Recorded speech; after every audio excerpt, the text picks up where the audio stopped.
Chapter 16. The Picture. A Face Without a Heart. "You're going to be good?" said Lord Henry.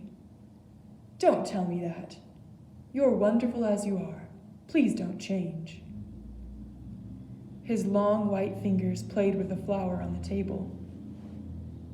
It was spring in London, and the two friends were having dinner at Lord Henry's house.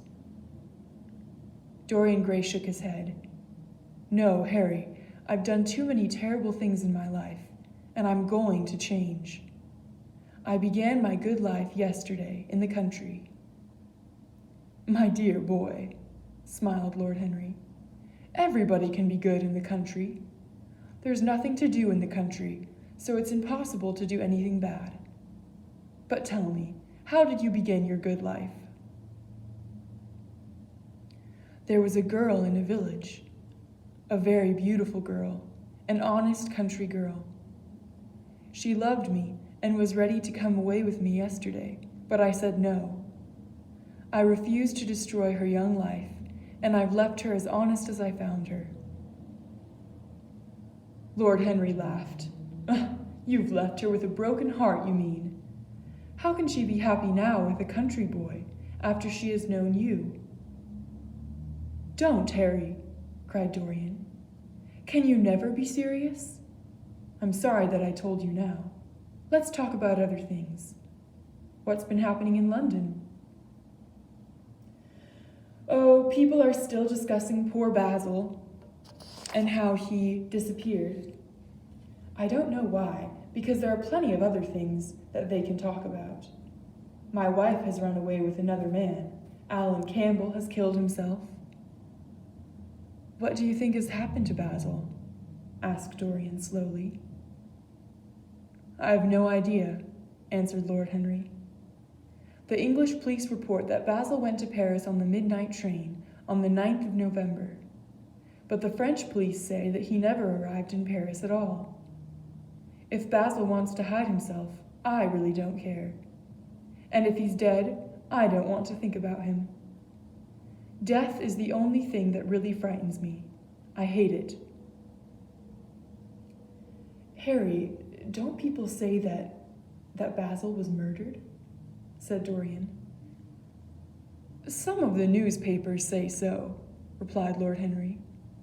"But who would want to murder poor Basil? He wasn't clever enough to have enemies." "What will you say, Harry, if I tell you that I murdered Basil?" asked Dorian. He watched his friend carefully. Lord Henry smiled.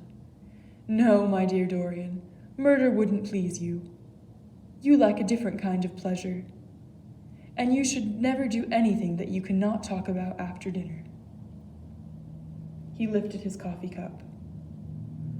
"What happened to the fine portrait that Basil painted of you? I haven't seen it for years. Didn't you tell me that it was stolen? What a pity." "Oh, I never really liked it," said Dorian. "I prefer not to think about it."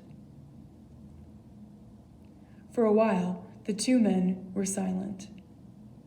Then the older man lay back in his chair and looked at Dorian with half-closed eyes. "Tell me how you have kept your youth and your wonderful beauty, Dorian. You must have some secret." "I'm only 10 years older than you, and I look like an old man. But you haven't changed since the day when I first met you. What a wonderful life you've had." "Yes," said Dorian slowly.